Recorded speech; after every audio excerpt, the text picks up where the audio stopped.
Ren Calder had always considered himself a man of above-average luck, the kind of person who could walk through a meteor storm and only get his paint scratched. That delusion ended the moment his freighter buckled, screamed, and decided that gravity, alien, merciless gravity, was going to be the last voice in the argument. Now he stood in a hollow carved by his wreck, surrounded by jagged teeth of ice that looked like they wanted to chew him up for dessert. The cold was not the kind of cold a man shrugged off with a good jacket. This was the kind of cold that crawled inside your bones, took a seat and said, "Nice place, I think I'll stay forever." His breath fogged up his helmet screen until the cracked display resembled a frosted window. He gave the heater unit a good thump with the palm of his glove, the way a man might swat an old vending machine in hopes it would surrender a candy bar. The heater wheezed, buzzed, and glowed with all the enthusiasm of a dying firefly. "Well," Ren muttered, "that's perfect. Stranded on a frozen moon with a heater that thinks it's on vacation, and I'm out of cocoa, figures." The wind howled across the crater, carrying sharp grains of snow that hissed against his suit. He shuffled toward what had been the cockpit, now a cracked shell buried in ice. He needed supplies, maybe some thermal blankets, anything to stop his toes from filing a complaint. He was halfway through prying open a panel when his ears caught something faint. A sound. Not wind, not the groan of settling metal. Softer. He froze. No, really froze. The wind was doing a fine job of that too. But beneath it he heard it again. A thin, quivering voice carried over the snow. "W-warm me, H-human." Ren blinked. His first thought was that his brain had finally snapped from cold and starvation, like a bad radio playing ghost signals. But the sound came again, closer this time, weak and trembling. He turned, his visor fogging as he scanned the ridges of ice. Out from the swirling snow stumbled a figure. Humanoid, slender, wrapped in torn fabric that flapped like frozen banners. The figure staggered, arms clutching its chest. When it lifted its head, Ren's breath stopped. She looked almost human, 2 arms, 2 legs, pale skin that seemed to shimmer faintly even in the dark. But the ears, long, elegant, tapering to fine points, twitched with every gust of wind, like antennae tuned to some cosmic frequency. She wobbled forward, her lips trembling blue, and locked eyes with him. "Warm me, human," she pleaded again before collapsing face first into the snow.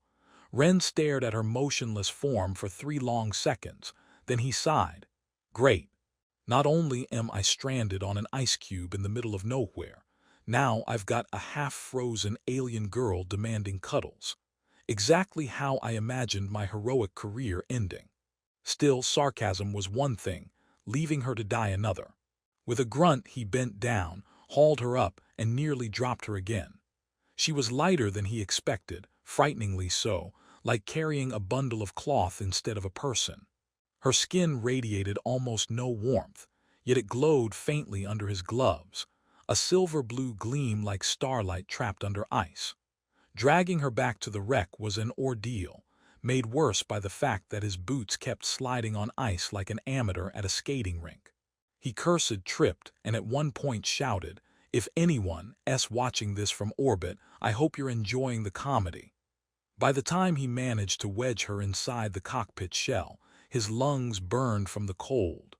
The heater sputtered as if laughing at him, but he pulled out a thermal blanket and wrapped her tightly. Her ears twitched, long and delicate, sticking out from the blanket like awkward antennae. He leaned close, trying to see if she was breathing. A puff of frost escaped her lips.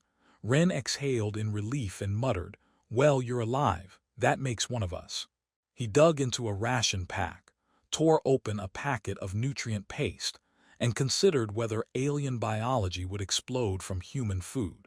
Then again, considering the alternatives, he decided to gamble. He propped her against the wall and touched the edge of the packet to her lips. She stirred faintly, eyes fluttering open. They were strange eyes, silver irises with a faint ripple in them as though a pond reflected starlight. She made a face as soon as the paste hit her tongue. She whispered hoarsely, "this tastes like chewed star rubber." Ren raised his brows. Oh good, she's awake, and already insulting my cooking. Fantastic. Her ears twitched, perhaps in amusement, though her face remained pale. She shifted closer, practically burrowing into the blanket. "Sea cold, please, closer." Ren hesitated, then let out a long groan. Unbelievable. Stranded with an alien girl who treats me like a walking space heater. You realize I didn't sign up for interspecies snuggle duty, right? She didn't answer, just curled against him with surprising strength, her glow warming faintly against his side. Ren muttered under his breath as the wind screamed outside. Yep, Ren called her hero of the galaxy. Provider of body heat and terrible rations. If my obituary doesn't mention this, I'll be disappointed. Still, despite the sarcasm, he shifted the blanket around them both. Her trembling eased, her breathing grew steadier, and the cabin's darkness felt a little less bleak. For the first time since his crash, he thought maybe, just maybe, he wouldn't have to freeze to death alone. Ren woke to the sound of something chewing. At first, he thought it was the heater finally giving up and eating itself out of spite. But no. When he blinked the frost out of his lashes, he found the alien girl sitting cross-legged in the half-lit cockpit, gnawing on one of his ration bars like a starved squirrel. She noticed him watching and narrowed her silver eyes. "This is disgusting." "Good morning to you too," Ren croaked, rubbing his face. "Glad to see you're still alive to complain." Her long ears flicked, as though offended by the remark. "If this is what humans eat, I pity your taste buds. It's like compressed rock dust." Ren yawned and shrugged. "Better than starving, and for the record, it's supposed to be caramel-flavored." She stared at the half-eaten bar, then back at him. Caramel must be a human word for disappointment. Ren smirked despite himself. He stretched, his joints popping in protest. The cockpit reeked faintly of ozone, frozen metal, and now alien girl, who gave off a faint silvery scent like something between mint and static electricity. He glanced at her again. She had wrapped herself in his thermal blanket, ears poking out like awkward antennae, and was studying him with unblinking curiosity. "What?" he asked. "You make noises when you sleep," she said matter-of-factly. "Like an engine with a cracked coil." Ren groaned. "You mean snoring?" "Yes, very loud. I thought perhaps you were dying." "Thanks for the concern." He fumbled with the heater, which spat out another weak flicker. "Next time just stuff a blanket over my head." She tilted her head, eyes gleaming. "That would kill you, yes." Ren paused. "That was a joke. You do know what a joke is, right?" Her lips curved faintly, the ghost of a smile. "Perhaps." They sat in silence for a while, the only sound the wind battering the wreck. Ren checked his wristpad, which had survived the crash with the resilience of a cockroach. The readings told him what he already suspected. No beacon signal, no orbiting ships, no rescue. Just ice, wind, and more ice. He sighed. "We need to move. Sitting here until we turn into popsicles isn't an option." Her ears twitched. "There is a place not far from here." "Warmth, old walls, I can hear it." Ren raised an eyebrow. "Hear it like what sonar?" "Not sonar, the ice sings." "Of course it does." He pinched the bridge of his nose. "Fantastic. I've been stuck with a glowing alien psychic who hears songs in frozen water. Perfect travel companion." She ignored the sarcasm, already rising unsteadily to her feet. Despite her fragile frame, she had a determination that surprised him. Ren cursed under his breath, pulled on his helmet, and packed what little he had left. The walk was brutal. The wind sliced through his suit, snow hissed against his visor, and the ground cracked underfoot like brittle glass. The alien girl walked beside him, ears twitching at unseen signals. She hummed softly, as though matching some distant rhythm only she could sense. Ren trudged on, muttering, "If this moon doesn't kill me, frostbite will. And if frostbite doesn't, your humming will." She tilted her head. "It comforts me." "Well, it annoys me, so I guess we're both happy." Her faint glow lit the snow around them, a silver halo in the gloom. Despite himself, Ren found it oddly reassuring, like walking beside a lantern that also happened to insult his food choices. Hours seemed to crawl by until she suddenly stopped, ears stiff. "Here," she whispered. Ren looked around. They were standing before a jagged ridge of ice. At first it looked like nothing but frozen cliffs until he noticed faint lines, straight, geometric, half buried beneath the frost. He brushed snow away, revealing a wall of smooth alloy etched with alien symbols. His breath caught. "Well, I'll be damned." The girl pressed her palm against the wall. The symbols pulsed faintly, responding to her touch. The ice groaned as seams split open, revealing a narrow passage that exhaled a faint draft of warm air. Ren blinked. "Okay, I take back what I said. Your humming's useful." She shot him a look. "I told you the ice sings." Yeah. Next time it sings, ask for coffee." Inside, the air was warmer, tinged with metallic tang. The corridor sloped downward, lit by weak blue strips that flickered to life as they walked. Ren's nerves prickled. This place wasn't abandoned, it was asleep. The girl's ears twitched constantly now, catching every hum and buzz. She touched the walls reverently. "This was hours long ago. My people built this place." Ren frowned. "Your people, what happened to them?" She didn't answer immediately. Instead, she crouched to examine the floor where thin frost curled like delicate lace. "They forgot. They lost their warmth. Their hearts dimmed and the stars moved on without them." Ren rubbed his arms. "Cheery bedtime story. Got any that don't end with extinction?" She smiled faintly. "Perhaps." He was about to press for more when a sudden noise echoed through the corridor.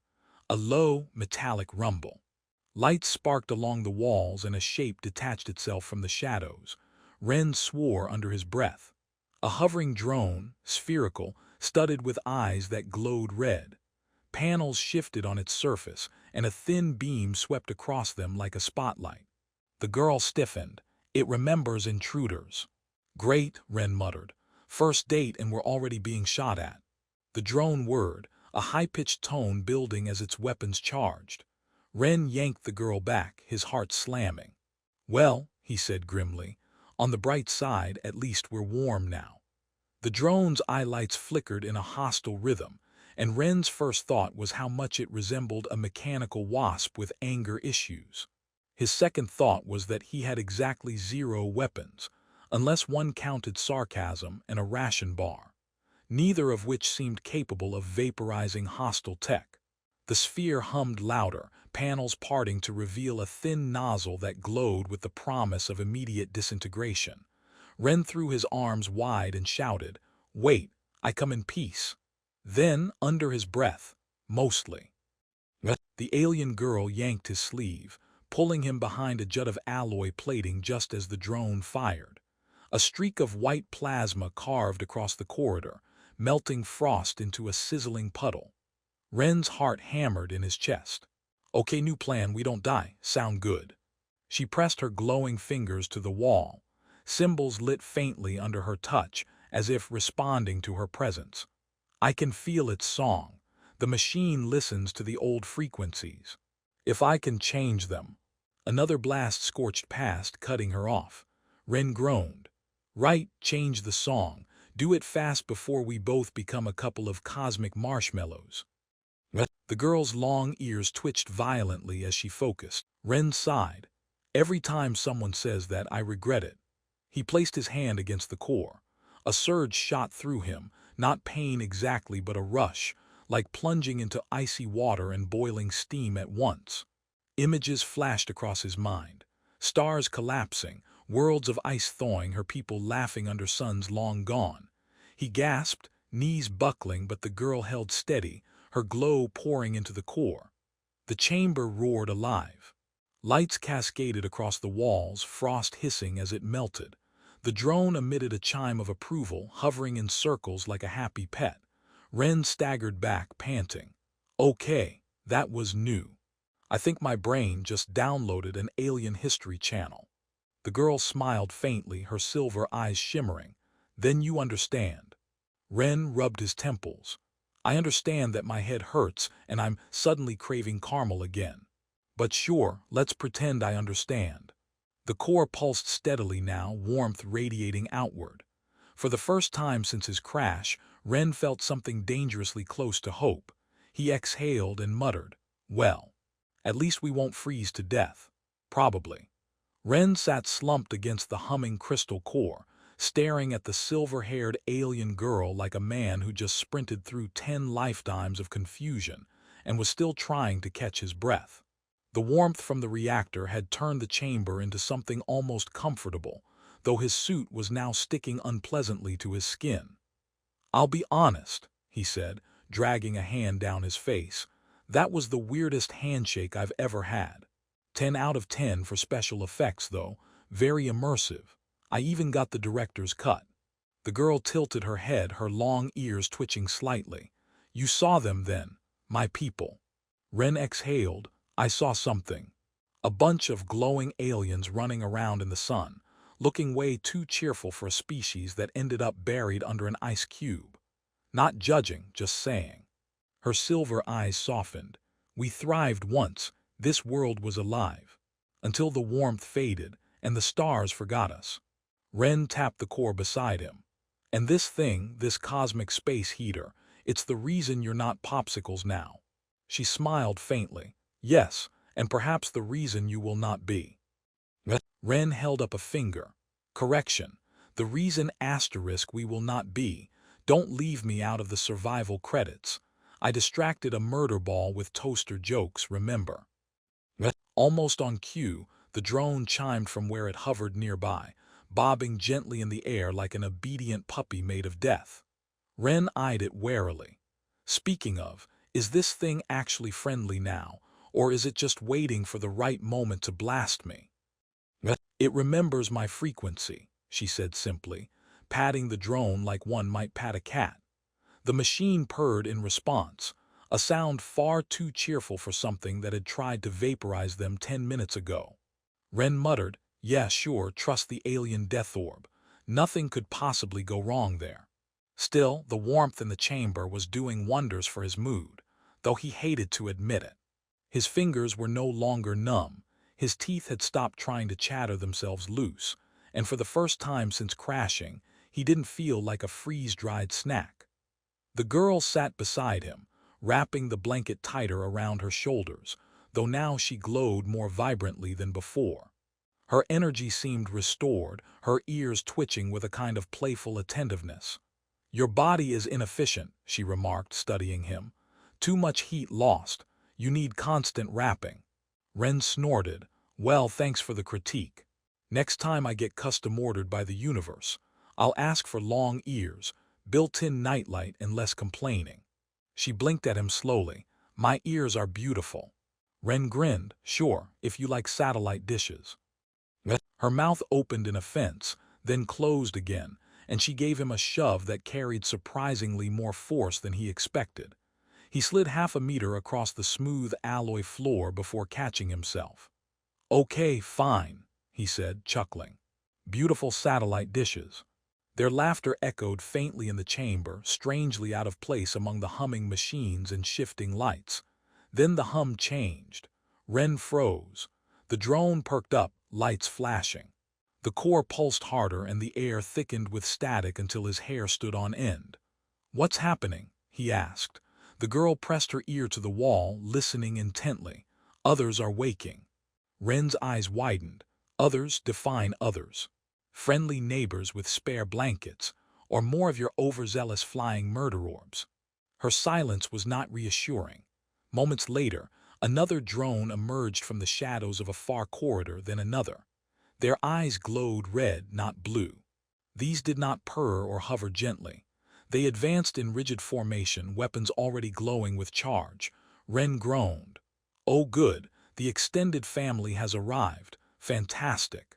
The girl's eyes narrowed. "They do not know me. They are too far gone." Ren pulled her back behind the core as plasma fire seared the walls. "Okay, so plan A is officially don't get fried. Got a plan B." She clenched her fists. "I can reach them, but I need time." Ren peeked out from behind the crystal, narrowly dodging a blast that scorched a chunk of wall. "Time? Lady, they're not handing out gift cards, they're handing out death rays." Still, he drew himself up, grabbed a broken piece of plating from the floor and lobbed it at one of the drones. It clanged uselessly off the metal shell. Ren shouted, distracting again. I'm very good at this part. The girl pressed both palms to the core, her glow intensifying until it bathed the entire chamber in silver light. The symbols on the walls flared awake, lines of energy racing outward like veins. The hostile drones hesitated as if caught between commands. Ren ducked another shot. Whatever you're doing, do it faster. Her voice rang strangely, layered with harmonics, as though more than one person spoke through her. I am calling them back. Their song must change. The drones shuddered midair. One fired wildly, searing a beam inches from Ren's head before jerking and falling still.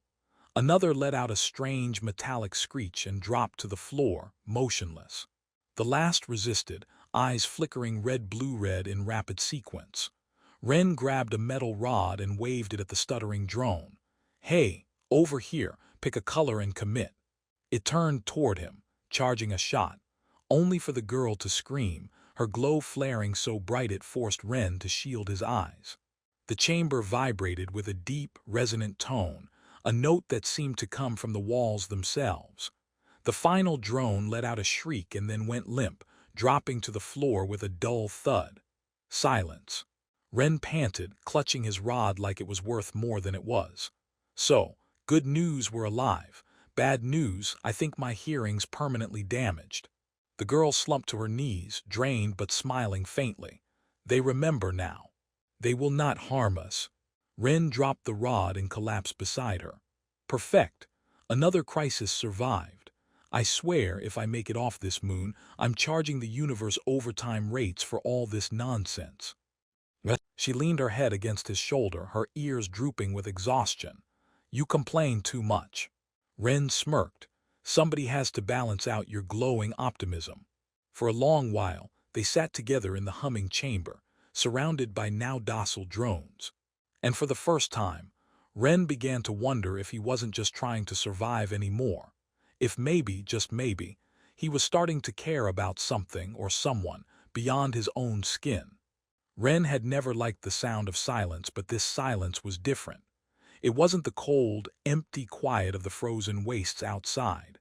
This was a living hush, full of humming machines, gentle pulses of energy, and the faint, almost purring drone that hovered loyally nearby. The girl sat across from him, her glow steadier now, her ears twitching lazily as though they too were tired of constant alarms and plasma fire. So, Ren said, breaking the calm, let me get this straight. You've got a giant crystal radiator that can heat a whole moon, an army of flying death orbs that now think you're their mom, and a tragic backstory full of lost civilizations. And me.